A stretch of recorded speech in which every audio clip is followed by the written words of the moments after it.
dizem: os nossos ossos se secaram e pereceu a nossa esperança. Nós estamos cortados. Podeis assentar em nome de Jesus. Louvado seja o nome do Senhor.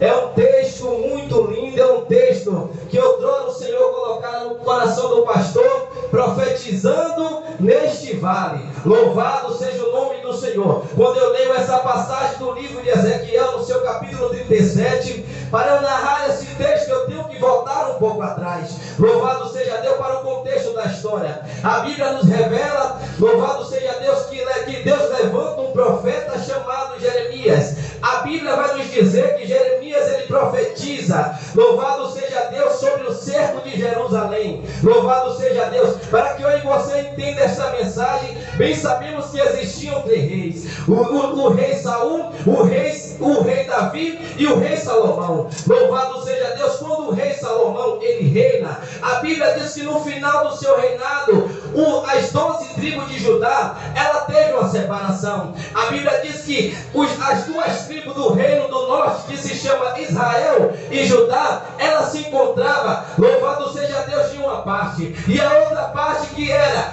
as 10 tribos, louvado seja Deus, de Jerusalém e de Samaria, se encontrava no reino do norte. A Bíblia vai dizer que o reino do norte ele já tinha sido sitiado pelos assírios, mas a Bíblia vai dizer que Deus agora ele levanta um profeta chamado Jeremias, e agora este profeta começa a profetizar, e a Bíblia vai dizer que o povo ele não estava dando ouvido à voz do Senhor Todo-Poderoso, e a Bíblia vai dizer que Deus ele levanta Jeremias com voz de trovão naquela cidade. A Bíblia diz que Jeremias ele profetiza por um certo tempo, e o povo ele não dá ouvido à voz do Senhor, e a Bíblia diz que os babilônios, louvado seja o nome do Senhor, Nabucodonosor, ele entra na cidade, louvado seja Deus, ele sitia a cidade e ele leva o reino do norte. Louvado seja Deus. E agora a Bíblia vai nos dizer que o reino do norte ele estava cativo na mão de Nabucodonosor. A Bíblia nos fala sobre a história de Ezequiel. Ezequiel era um homem que ele estudava o seu ofício de sacerdote, pois ele era filho de sacerdote. A Bíblia nos fala que Ezequiel ele passou 25 anos de sua vida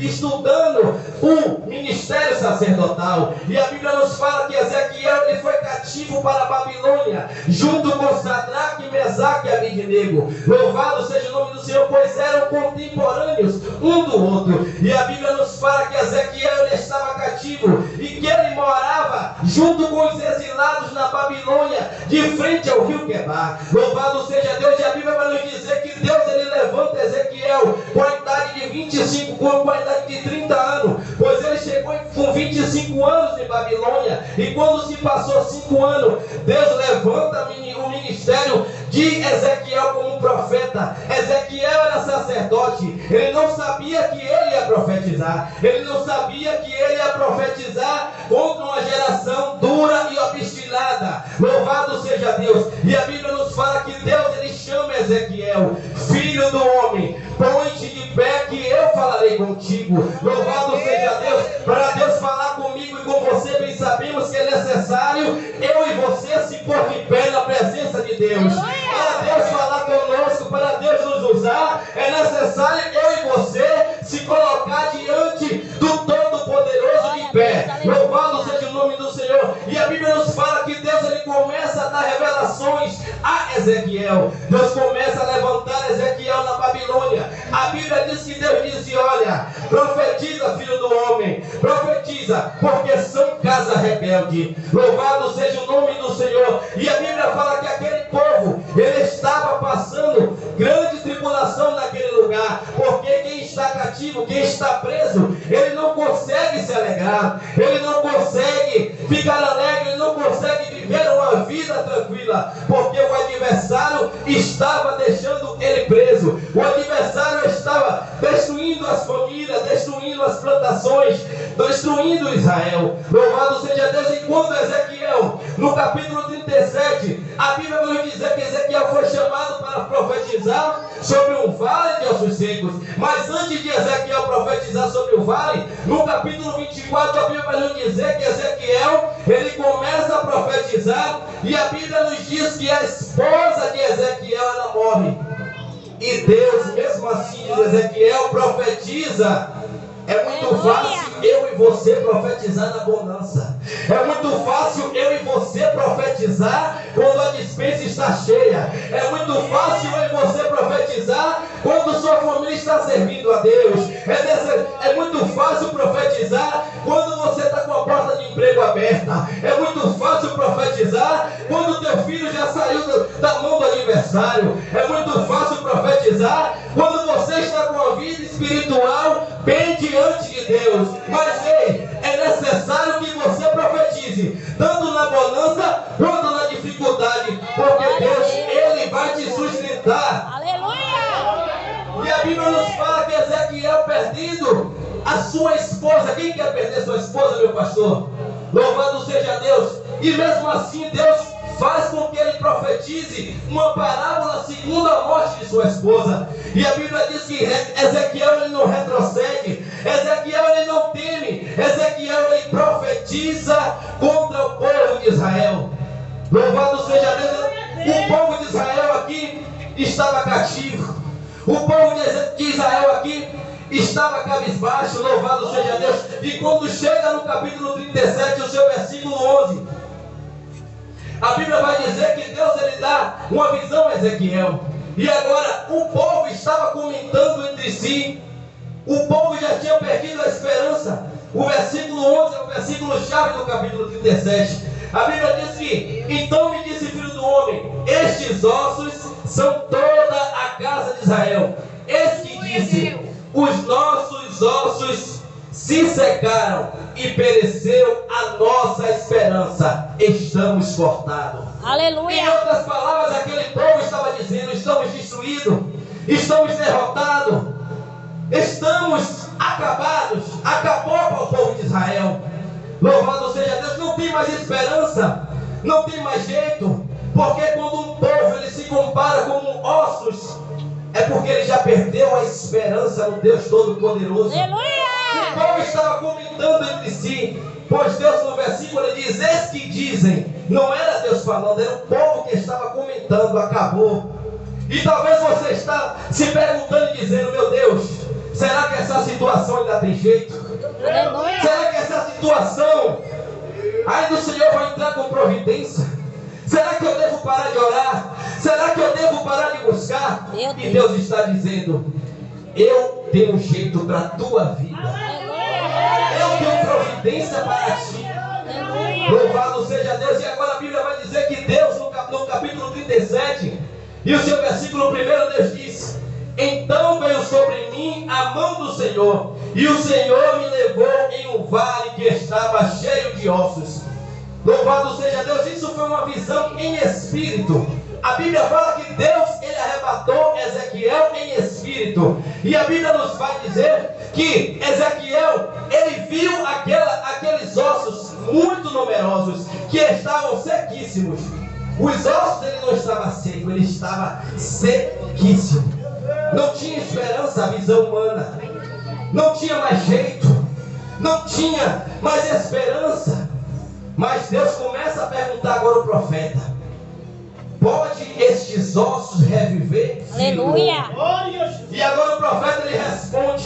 Ele não tinha certeza, então ele falou: tu o sabes. Louvado seja Deus. E Deus falou: profetiza. Profetiza sobre este vale de ossos secos. Louvado seja Deus. E o profeta ele começou a profetizar diante daquela situação. Ei, homem de Deus, ei, mulher de Deus, profetiza na tua casa. Profetiza naquele vizinho que você acha que não tem mais jeito. Profetiza na boca de fumo. Profetiza na rua onde você mora. Profetiza na vida do teu filho, na vida do teu marido, na vida da tua esposa. Profetiza, porque estes ossos Deus tem poder de reviver. Aleluia! Louvado seja Deus. E a Bíblia diz que o profeta ele profetizou sobre o vale de ossos secos. Quando aquele profeta ele profetizou, nem ele sabia o poder e a capacidade que Deus tinha para operar naquela situação. Talvez aí você olhe para uma situação e se pergunte a nós mesmos: será que dá jeito? Será que ainda tem esperança? Deus está dizendo tem. Porque quando você diz que não dá, aí que Deus entra e diz dá. Quando você diz não consegue, aí Deus diz eu consigo, agora eu entro na beleza. Porque você assumiu que não tem jeito. Você assumiu que sem a minha presença você não pode. Você assumiu que sem a minha presença você não vai chegar a lugar nenhum, rapaz. Aleluia! Louvado seja Deus. A Bíblia vai nos dizer que o apóstolo Paulo, no seu capítulo 12 de 2 Coríntios, seu versículo de número 9, 10, ele disse, e diz que Deus fala para ele, e disse-me, a minha graça te basta, porque o meu poder se aperfeiçoa na tua fraqueza. Aleluia! Agora o apóstolo Paulo responde, de boa vontade, eu me gloriarei nas minhas fraquezas, para que em mim habite o poder de Cristo. Glória a Por Deus! isso eu sinto prazer nas injúrias, nas calúnias, na necessidade, nas fraquezas, para que em mim habite o poder de Cristo, porque quando eu estou fraco, aí eu sou forte. Aleluia! É quando você acha que você não vai conseguir orar que Deus diz, você vai. É quando você diz que não vai para a igreja, Deus te levanta e diz, vai minha serva, vai meu servo. É quando você diz que não vai abrir a boca para adorar, Deus disse, você vai, porque a adoração está dentro do teu Glória a coração. Deus! Quando você diz que não consegue, Deus diz, agora que o meu poder, ele vai se aperfeiçoar na tua fraqueza. Aleluia! Porque Deus, ele necessita que eu e você acredite, que eu e você nos desmereça, se humilhe na presença dele. Porque quando eu e você se acha alguma coisa, a gente não é nada. Não podemos fazer nada. Aí a Bíblia vai dizer que Deus fala, Jesus diz, ó, sem mim nada podes fazer. Sem Jesus você não vai a lugar nenhum, rapaz. Sem Jesus você não vai conseguir. Sem Jesus você não vai prosseguir. Mas com a presença do Eterno na sua vida, você vai triunfar e Ele vai entrar nesta peleja. Porque Ele é o Senhor da tua vida. Aleluia! E agora a Bíblia vai dizer que o profeta, ele teve essa visão. Não é uma visão comum, é uma visão de uma dimensão espiritual. Se você atentar para este texto, você vai observar e ver que não foi uma visão boa, porque foi uma visão praticamente de um cemitério. Foi uma visão de morte, uma visão de coisa que não agradava o olho do profeta. Mas Deus levou o profeta em espírito para profetizar. E Deus quer te levantar nesta noite para você profetizar no teu trabalho, na tua casa, na tua vida sentimental, na sua vida financeira. Abre a tua boca e profetiza. Aleluia! Porque Deus, ele vai operar, Deus, ele vai fazer um milagre através da tua fé. Hebreus capítulo 11, a Bíblia diz que sem fé é impossível agradar a Deus, porque é necessário que aqueles que o buscam creia que Ele existe e que Ele é galardoador daqueles que o buscam. Aleluia! Não adianta você ir para a igreja sentar e ficar pensando será. Você tem que vir para aqui sentar dizendo, quando eu voltar, Deus já pelejou, Deus já trabalhou na minha casa, no meu trabalho, na minha vida, porque eu creio que Deus, Ele pode todas as coisas. Quando você vem para a igreja, quando você vem na presença de Deus, com um propósito no teu coração, dizendo, Senhor, eu não vou voltar da mesma forma. Senhor, eu não aceito essa situação. Senhor, eu preciso que o Senhor opere neste lugar. Aleluia! Deus, ele faz porque através da sua fé Ele faz todas as coisas. Louvado seja Deus. E o profeta, ele começa a profetizar sobre o vale. E a Bíblia diz que ele profetiza nervo, ele profetiza musculatura, ele profetiza sobre aquele vale a reconstrução daqueles ossos. E a Bíblia vai dizer que os ossos, eles já estavam de pé, porque Deus, ele já tinha feito a estrutura dos ossos. Mas faltava uma coisa, faltava o Espírito. Sem o Espírito eu e você não anda, sem o Espírito eu e você não prega, sem o Espírito eu e você não louva, sem o Espírito eu e você não faz nada, porque é necessário o Senhor soprar o Espírito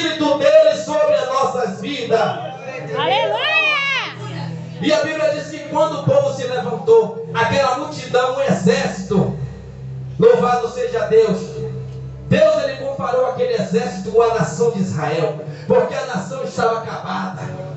Esse texto, outrora que nós lemos, significava, se assemelha ao povo de Israel, porque o povo estava cativo, o povo estava preso na mão dos babilônios, na mão de Nabucodonosor. E quando o povo estava preso, o povo perdeu a esperança. Talvez você se depare numa situação que a sua esperança já esteja acabando, a sua esperança já esteja desfalecendo, mas Deus está dizendo esta noite: eu sou a tua esperança, eu sou o teu Deus. Salmos 46, o salmista diz: Deus é o meu escudo e fortaleza, socorro bem presente na hora da angústia. Olha esse versículo se cumprindo agora no capítulo 37. O povo estava comentando, meu pastor, acabou, perdeu a esperança, estamos cortados, é o nosso fim, não vamos voltar para a nossa terra, porque o maior desejo daquele povo era voltar para a terra de Jerusalém, era voltar para a terra de Israel. E quando Deus fala assim, toda a casa de Israel, Deus, ele estava se referindo ao reino do norte e ao reino do sul. Como eu falei, as 12 tribos elas se dividiram. Depois do reinado de Salomão, 2 tribos ficaram no reino do norte e 10 tribos no reino do sul. Então a Bíblia vai nos dizer que Deus, ele não estava profetizando só acerca do reino do norte, mas toda a casa de Israel. E Deus, nesta noite, esta palavra não é para mim, não é só para mim, para o pastor, é para toda a igreja. É para todo o povo que está à escuta deste microfone. Louvado seja Deus. Deus, ele tem um propósito para contigo. A sua esperança não vai morrer, a tua fé não vai morrer. Sabe por quê? Porque Deus, nesta noite, ele está soprando o Espírito dele de vida, e as promessas dele na sua vida vai reviver. Aleluia! As tuas promessas na tua vida vai renascer, porque vem chegando uma geração de um remanescente, e Deus, ele vai levantar. Deus, ele está dizendo nesta noite: eu vou soprar do meu Espírito, e você vai reviver. E a Bíblia vai nos dizer que aquele povo, para ele não tinha jeito, mas Deus falou: vai voltar. Está cativo, mas vai voltar. Está preso na mão do Babilônio, mas vai voltar. Está preso na mão do meu adversário, mas eu vou arrancar de lá. Está preso na mão de Satanás, mas Deus está dizendo: eu tenho promessa, eu tenho propósito, eu vou arrancar da mão do adversário. Louvado seja o nome do Senhor. E a Bíblia diz que Deus, ele levanta o rei Ciro. A Bíblia diz que se passou anos, vários reinados naquele lugar. Teve o reinado do rei Nabucodonosor, o reinado do filho Belsazar. Belsazar zombou de Deus. Deus passou o seu trono aos persas, e agora vem o rei Dário. Depois do rei Dário veio o rei Assuero. E agora Deus, no livro de Isaías, Deus levanta Isaías e diz: assim diz o Senhor, meu ungido a Ciro. Tomo pela mão direita e digo: não tem mais. Aleluia! Deus, ele sempre vai levantar um para libertar o povo dele do cativeiro. E a Bíblia diz que aquele povo, ele estava na mão dos babilônios, depois passou para a mão dos persas. Deus disse: não está esquecido. Não está lá na mão do adversário, mas não está esquecido. Está na mão do meu adversário, mas eu vou tirar de lá. E a Bíblia diz que Deus, ele levanta Ciro. E a Bíblia diz que Deus, Ciro, ele manda cartas para que o povo, ele saísse e reconstruísse a cidade de Jerusalém. E Deus, ele está dizendo: ó, a minha carta já está na minha mão. Aquilo que tu me pediste já está na minha mão. Persevera em oração, persevera na busca, porque eu vou te entregar. Eu vou te entregar e você vai sair desse cativeiro. Você vai sair desta situação que você está se encontrando. Louvado seja Deus. E a Bíblia agora vai dizer que Deus liberta o povo e se cumpre a promessa de Ezequiel. Ezequiel, ele profetizou, o povo estava morto espiritualmente. Aí agora a Bíblia vai dizer que Deus, ele fala: desperta tu que dormes. Levanta-te dentre os mortos, que Cristo te esclarecerá. Você tem que se levantar. Lembra que eu falei do profeta que Deus tem compromisso com quem está de pé na presença? Ele disse: põe-te de pé, porque eu falarei contigo. E Deus está dizendo: desperta-te, levanta-te dentre os mortos, que Cristo te esclarecerá. Levanta-te, não temas afronta. Ele não te esqueceu. O povo passou 70 anos na mão de Nabucodonosor, na mão dos babilônios, na mão dos assírios, na mão dos caldeus. Mas Deus disse: eu vou resgatar, eu vou tirar com mão forte. E Deus tirou. E não é diferente na minha e na sua vida. Se Deus ele te prometeu, ele garante. Se Deus ele te chamou, ele vai cumprir a promessa que ele fez para a tua vida. Isaías 49, versículo 15.